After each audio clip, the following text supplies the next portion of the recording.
What's going on, guys? Patch here. Hope guys are having a fantastic day. Guys, we have a horrible day to look at the market today. Bitcoin dropped to $56,612 right now. It was lower not too long ago, down to the low 56,000s. But I think there is some very good news coming out of this. It's going to be a news that I think annoys a lot of people, but at the end of the day, I still think this is very good news. So bear with me. We got a ton of content to talk about. We're also going to be talking about XRP hitting $1. If you guys have been around the channel for a while, you know we bought an XRP at the dip when everybody was panicking, but we're going to be covering that in just a little bit. Not many altcoins up on the day. XRP is up just under 2%. Neo's in the green. Litecoin's barely in the green. I mean, VeChain, another fan favorite, 2.3%. Sol up a ton. Theta up a ton. Out of all that, I mean, that's pretty much it. That's pretty much all the green. Basic attention token's a good one, up a little bit as well, but nothing major. The whole market's red. It's looking like a bloodbath, and Bitcoin dropped to below the level we had marked. If we start on the 1 hour time frame, you guys remember, I told you guys in the last video, and you guys know I'm transparent. I'm not here to bullshit anybody. Hopefully I can say that on YouTube. I'm not here to lie to anybody. You guys know I told you this was the area that I'd be looking at. If you guys were in a long, I would look for stop losses at around this area.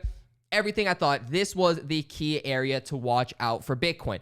And if you can tell, of course, the bodies we've had in the candles were pretty much spot on to the levels that I had mentioned of $56,500. Wicks going a little bit lower, but for the most part, the bodies were pretty much spot on that level. And now we're starting to see a little bit of a climb.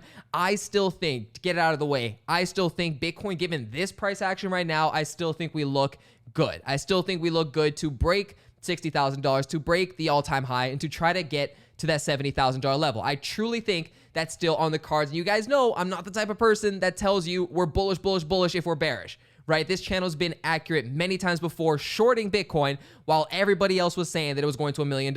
We were like, short it short term. We'll get back in at a better position. We'll get into a long at a better position. You guys know, if you've been in the channel for a while, you know that's how we operate. If you haven't been in the channel for a while, hit the subscribe button. It would, trust me, it'll help you out a ton.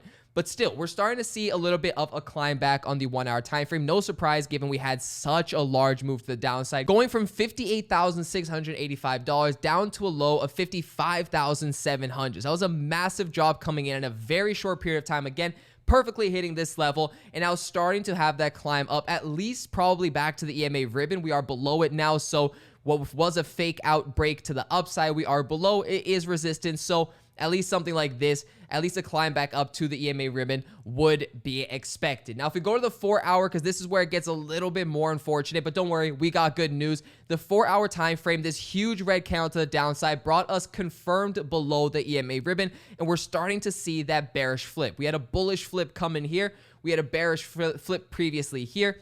Now we have that bearish flip happening here again, but we still have that next candle being green, starting to climb to the upside, still just under 2 hours left before that candle closes, and we'll see how things react from here. My expectations would be, again, usually when we have such a big drop, such a big drop here, for example, we usually tend to try to find our way back up to the EMA ribbon just so we can close that gap, because Bitcoin doesn't like to keep a big gap from the price and the EMA ribbon for a very long time. So watch out for that in the short term. Daily though, this is where I guess things look a lot better. Daily though, we still look incredibly bullish. We're nowhere near the bottom support of the EMA ribbon. We are nowhere near looking bearish on the daily time frame. All we're seeing right now, and this is sort of lines up with what we saw here, and I think this is going to play an important part. I think this is going to be kind of the connect of the two. What we had going on here, we had Bitcoin have the huge drop, right? Then it started climbing up and things started looking bullish. Then we had a little bit of sideways action. We had this, big red candle, big green candle, big red candle, then a few green candles before making that next climb to the upside. Well, we had the big drop for Bitcoin. We started to have that bullish climb. And now over here, we're seeing, big red candle, green candles, big red candles. Now we could expect potentially green candles. The thing happening here, I think, is it's trying to lull people out of Bitcoin. And I've seen this happen with altcoins as well. A lot of the times before altcoins have a major move, it likes to kind of look calm, look like it's doing nothing, try to get people out of it. Think of XRP, for example. XRP was doing nothing. It was boring. The lawsuit was going on, but it was boring. Price action wasn't doing nearly what other altcoins were doing. It was getting people out. It was getting people to exit. go somewhere else. Go somewhere else. Let the big money buy in to the altcoins. Let the big money buy into this altcoins before they decide to make it do something. Same thing I think would be happening at a time like this, because if you notice, if we open up the price range tool, Bitcoin went from a high up here to a low here. So a 12% drop, 12.3% drop in a matter of days, where it looked like it was breaking up and then had a huge wick to the downside on the daily time frame as well. Very similar now. If we were to open it up here, go up, go here, this isn't even a 12% drop. It is a much smaller 7.6% drop. But that's sort of what I'm seeing happen, because the big articles coming out right now that $1.8 billion worth of longs were liquidated in a day as Bitcoin price dipped below 56,000. So just like we see happening with altcoins, I still think at this moment in time that we look good to break the all. If I had to put a probability, I would say probabilities are more likely that we break the all-time high still and move up than anything else. Stop losses could be moved below, right? Looking more at probably like the 54, maybe even under the EMA ribbon if you want to be super safe in a midterm trade. Below the EMA ribbon on the daily time frame would be the safest stop loss, I'd say. But I still think we're looking good to break the all-time highs. And again, I'm not somebody who says that lightly. I'm not somebody who says that if I don't think that it's true. Really quick though, if you guys want to see all the trades that I'm in, my team is in, check out the first link down below in the description. Free for 14 days, 2-week free trial, no commitment, whatever it is. If you don't like it, you can cancel. You'll avoid getting charged. It's really as simple as that. But think about what I'm saying. If the price of Bitcoin was going to move, and some exchanges thought it was going to move, or maybe they were going to make it move, or maybe they know information that we don't know. If that's the case, then they probably want to get people out of long positions so that they don't have to pay out that leveraged profit. That's how I see it. I've seen it happen in many, many markets. I've seen it happen specifically being in the crypto market for a long time. I've seen it happen a lot. And that's what I think is going on right now. Now, before we talk about XRP, we do have a sponsor for today's video. You guys know it helps out the channel. I appreciate you guys for making this possible. Let's run into that really quick before we go into the rest of the video. All right, guys, so now a quick word from our sponsor before we get back to the main topic of the video. Today's sponsor is Graphlinq, the no-code protocol for blockchain development, the automation of DeFi, data monetization, and external executions over multi-chain applications. Now, on their white paper, their problem, what they're trying to solve is the fact that today, if you want to code a blockchain tool or cryptocurrency, whatever it is you're trying to do, it requires a lot of knowledge and a lot of expertise, skill in coding, right? You need hundreds and hundreds and thousands of lines of code, and it's something that very few people have, to the point where to be a blockchain expert, blockchain coder, that a couple of years ago was a very, very high paying job because not many people knew how to do it. Now they're trying to break that barrier by allowing you to use a function that we have in many different places already. When it comes to making websites, when it comes to a lot of different places where coding would be necessary, companies have come around that have given us the drag and drop feature. Now, to create powerful crypto tools on Graphlinq, you can create the equivalent of hundreds of lines of code in seconds by dragging and dropping, which is a huge thing. Again, we've seen this in a lot of different industries before. It's for a fraction of a penny. The most operations off Graphlinq cost fractions of a GLQ, and it's even cheaper than running your program on AWS. GLQ is their Graphlinq protocol token, GLQ. It was launched very recently. Since its launch, it's already up almost 100%. Given, again, don't forget, everything's been in alt season from the bottom. It's already up, I believe, over 2x as well. If you zoom out and look at the full chart, you can check out the circulating supply. It's at just under 9 cents right now.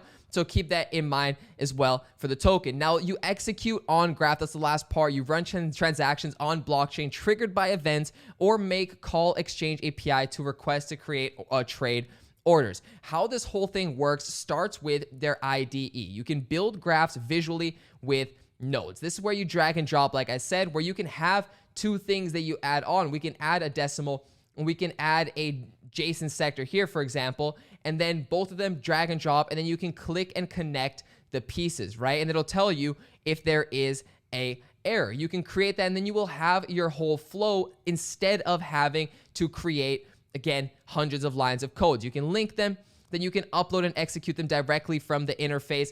You can save your templates and use your templates. But the most important part when it comes to the GLQ token is the GLQ token allows you to run a graph from their testnet or their main net to execute different processes.